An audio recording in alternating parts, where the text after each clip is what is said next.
Olá, eu sou Mariana e esse canal fala sobre maternidade. Hoje a gente vai falar um pouquinho sobre cólicas em bebês, que são assuntos que deixam qualquer mãe de primeira viagem ou de qualquer outra viagem muito tensa. Então eu vou falar aqui um pouquinho sobre cólicas, dar algumas dicas e desmistificar algumas coisinhas que costumam surgir na nossa cabeça.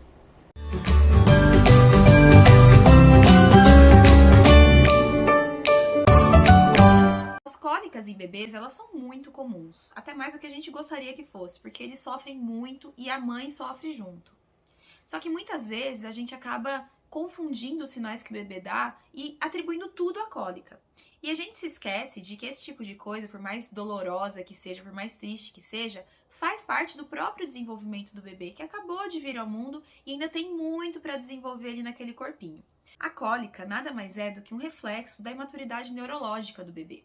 Então, muitas vezes, ela não é uma dor que a causa, que a raiz é física, mas sim ela pode estar associada a diversos outros fatores que estão muito mais dentro do nosso controle do que parece.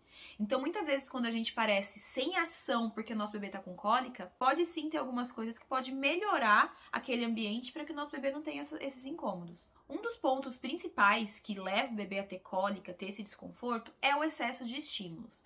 Vale lembrar que ele ficou por mais de 9 meses ali na nossa barriga, isolado desse mundo, dessa complexidade, dessa quantidade de luz, dessa quantidade de sons, dessa quantidade de coisas que a gente vive aqui fora.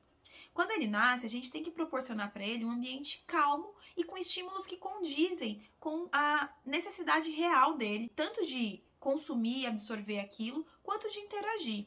Então, um ambiente com excesso de estímulos, um ambiente barulhento, um ambiente com pouca rotina, um ambiente onde a gente não respeite o sono do bebê, onde a gente não respeite as necessidades básicas dele, podem sim levar aquele bebê a um nível de estresse onde ele desenvolve essas cólicas. Então, o primeiro ponto que está dentro do nosso controle é entender que naquele momento, a partir do momento que o bebê chegou na casa, até mais ou menos por volta dos 3, 4 meses, que é quando as cólicas costumam ser mais intensas, ele ainda está aprendendo o que é o mundo externo. Inclusive, até os 3 meses, ele está passando pela esterogestação, que nada mais é do que a finalização da gestação fora da barriga.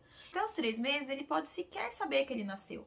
Então a gente tem que tentar, ao máximo, dar para ele um ambiente onde a gente possa reproduzir a calmaria, a tranquilidade e a previsibilidade que ele tinha dentro da barriga da mãe. Isso inclui, por exemplo, respeitar o ciclo circadiano, ou seja, reduzir estímulos quando a luz do dia está sendo reduzida. Inclui também a necessidade da criação de uma rotina previsível, porque bebês gostam da previsibilidade. Por isso que depois que eles crescem e ficam mais espertos, eles gostam que a gente conte as mesmas histórias, que leia os mesmos livros, que faça as mesmas brincadeiras, porque eles se sentem à vontade, se sentem tranquilos e relaxados quando eles sabem o que vai acontecer em seguida. Então, por exemplo, dar banho seguido do soninho da noite vai fazer com que ele associe o banho ao momento que ele precisa relaxar para poder começar a rotina da noite e dormir tranquilo a noite toda. Isso é construção. Ele não vai saber isso de cabeça, mas ele vai gostar se você construir junto com ele. E ao contrário do que todo mundo pensa, a alimentação da mãe tem pouca ou até nenhuma relevância para a ocorrência das cólicas dos bebês.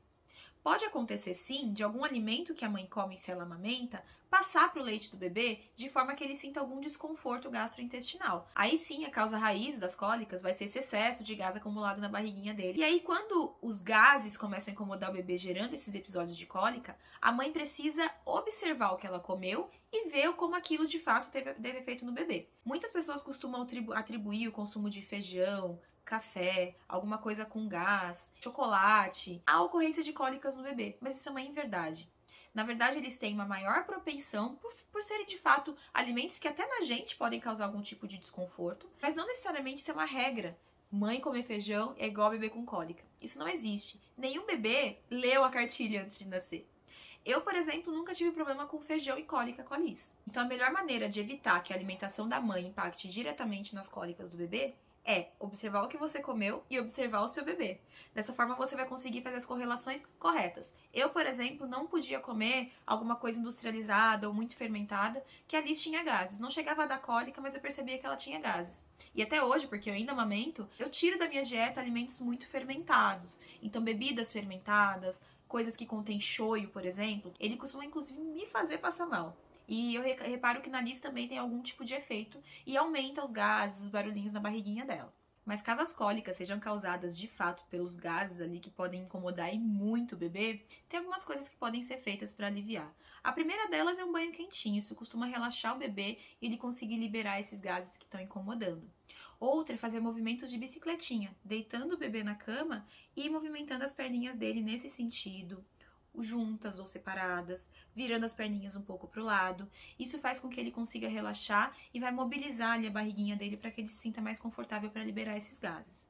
Outra coisa que pode ser feita são movimentos circulares em torno do umbigo do bebê, com um pouquinho de nada de pressão na mão, no sentido horário, para ajudar a eliminação ali desses gases ou dessas fezes que podem estar incomodando o bebê. Outro ponto bem interessante é usar, até onde for possível, os conhecimentos relacionados à higiene natural. Para quem não conhece, higiene natural nada mais é do que naturalizar ali as excreções do bebê, fazendo com que as condições para que ele elimine essas excreções sejam as mais próximas das condições naturais do ser humano.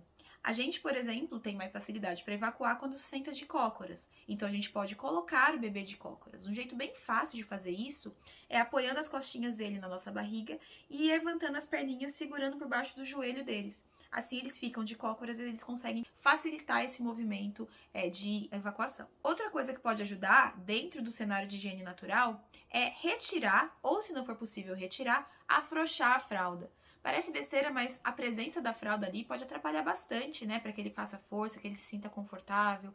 A partir do momento que ele tá sem fralda, ou a gente afrouxa a fralda dele, isso pode fazer com que ele relaxe mais e consiga fazer as necessidades especiais dele. E a gente também pode aproveitar o que a gente chama de reflexo gastrocólico, que nada mais é do que o reflexo de evacuar que o nosso corpo dá quando a gente ingere alguma coisa. Então, se for possível, quando o bebê estiver mamando, levantar a perninha dele para poder fazer com que tudo isso seja facilitado ao mesmo tempo. Ou seja, ele tá mamando, o reflexo gastrocólico pode estar acontecendo ali, dando aquela vontadezinha dele de fazer cocô, e a gente coloca ele numa posição que ele fique de cócoras para poder ajudar a eliminação dessas fezes naquele momento que o próprio corpo dele vai estar ajudando. Mas de maneira geral, não existe fórmula secreta. O jeito é testar e observar o bebê. Outra coisa que pode piorar bastante a questão das cólicas é a tal da hora da bruxa. Eu não acreditava nela até acontecer comigo. E de fato, caía a luz do dia, começava um choro, um desconforto que eu não sabia de onde vinha. E na verdade a hora da bruxa ela é fisiológica. O nosso corpo responde, tanto de adultos quanto de crianças. Nosso corpo responde aos estímulos externos. A queda da luz do sol faz com que a gente também tenha algumas mudanças hormonais no nosso corpo, aumentando o nível de hormônios do estresse. Por isso que é muito importante, numa rotina, numa casa, reduzir os estímulos de maneira geral junto com o fim da luz do dia. Isso faz com que a gente consiga amenizar o estresse que o bebê sente na hora da bruxa. Mas se o seu bebê por volta das 6 da tarde, quando começa a escurecer, começa a ficar meio chatinho, começa a ficar meio irritado, meio desconfortável, pode ter certeza que não é culpa sua, você não fez nada de errado, a hora da bruxa tá ali. A hora da bruxa é sentida inclusive por mães no puerpério, que estão passando por momentos de oscilações hormonais, um momento muito complicado e ficam mais sensíveis a isso. Mas se for parar pra pensar, todas as pessoas sentem um certo tipo de melancolia no final do dia. Isso é perfeitamente normal e fisiológico. A gente tem que acolher e saber lidar com isso. Falei um pouquinho sobre cólicas, espero que você não passe por isso, mas se você passar, que as minhas dicas possam ajudar de alguma maneira a passar por esse momento. As cólicas costumam diminuir bastante entre 6 e 12 semanas, mas logo quando o bebê é tão pequenininho, a gente só quer que ele fique bem, que ele fique protegido, é muito difícil lidar com esse cenário. Então, conta aqui embaixo se você já passou por isso, se você sabia de alguma dessas dicas, ou se você não sabia e vai tentar aplicar a partir de agora. Se você tiver uma outra dica, alguma coisa que possa ajudar quem tá passando por aqui. E se você gosta desse tipo de conteúdo, curta, comente, compartilha com as pessoas que você conhece. Eu pretendo trazer muito conteúdo bacana pra vocês aqui. E é isso, até o próximo vídeo.